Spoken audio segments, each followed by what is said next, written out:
Hi guys, this is Luz Salmoite and welcome back sa aking page.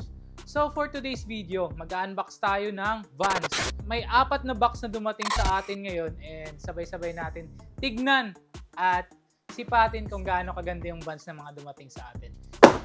So meron tayong Vans Skate Low, Vans Volt OG Black, and then may isa pa tayong Vans Volt OG na Red Chili kung tawagin, Vans Volt Authentic 44D or Anaheim Factory kung tawagin. So meron tayong 4 pairs dito na i-unbox.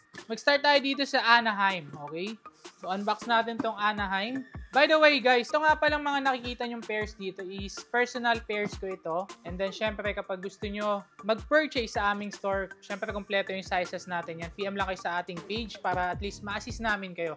Ito kasi, kung size 9 kayo, or kung sa Euro ay 42.5, pwede nyo na rin itong daanan dito dahil kahit personal ko to, pwede ko to ibenta sa inyo. At least may on-hand tayo na maipakita sa inyo kung gaano kaganda yung mga Vans na dumating dito sa atin. So, simulan natin sa Anaheim. Anaheim. Uy, crispy pa. Then, syempre, a legit Vans stickers. Ooh. Tag. Paper tag. So guys, ito yung Anaheim. And then, meron siyang print siya dito ng California off the wall. Yun yung colorway ng Anaheim Factory. Para siyang plate number, no? Plate number sa sidings nung Vans. Ito yung first pair natin, Anaheim. Next. Actually, ngayon na lang ulit ako nakabili ng Vans. Sobrang tagal na. High school pa ata ako nung huli ako nagka-Vans. Dahil Vans pala yung sikat dati nung high school and then sa Robinson lang meron nun. Kaya pag naka-Vans ka dati, ano ka na? E-goops ka na kung tawagin. Sa Palawan ha, unbox natin Vans Volt OG. Dami nag-ahanap na to. Clean look lang siya. So kapag naka-short ka, naka-pants ka, pwedeng-pwede to. Kaya mostly, ito yung pinaka-common pagdating sa Vans. Itong black and white. Yun nga lang, medyo mahirap hanapin yung Volt. Kaya sa mga collector ng Vans, usually ang kinokollect nila, Vans Volt na OG. Madaming colorway to. Yung iba, sobrang rare na hanapin. So meron na tayong black. And then, unbox naman natin tong red chili. Ito yung pinaka-gusto ko sa Vans Volt, yung red chili dahil favorite color natin to. Red and white. Eee! Maanghang-anghang pa. Swabe, no? Ganda nito pag naka-short. Maong short, foot socks lang. Then plain white sa taas. Yun na. Pang daily mo na yun. Ito ang red chili kung tawagin, colorway. Ayan. Kung mapapansin nyo, wala pa talagang bahid ng ano yan dahil lahat to brand new. Kaya kung gusto nyo i-cap, puntahan nyo dito sa store agad-agad dahil pwede ko na to ibenta sa inyo. Lastly, meron tayo ditong Vans Skate Low na black and white din ng colorway. Ang dapat kukunin ko is yung Vans na old school. Kasi yun yung lagi ko nakikita kay DJ.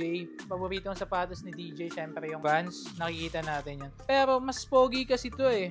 Medyo mas bulky siya ng kaunti.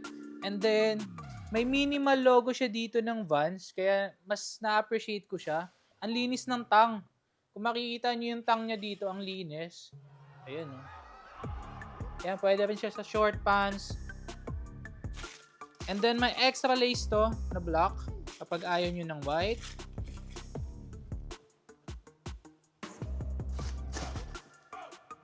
So, yun guys. Ito na yung last pair natin. Vans Skate Low. And then, may naka-print siya dito, Duracup.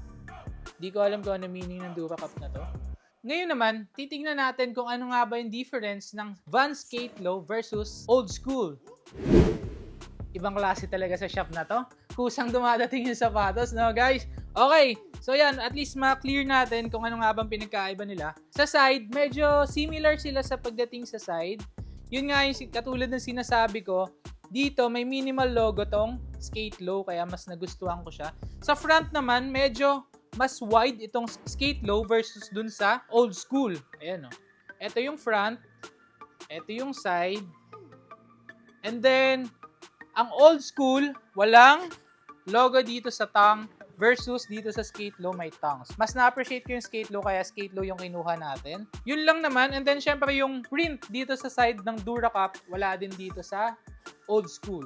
Yun lang naman yung difference nila. Pero sa looks halos the same. Kung hindi ka naman medyo familiar sa Vans, akalain mo na yung old school at saka yung Skate Low ay isa.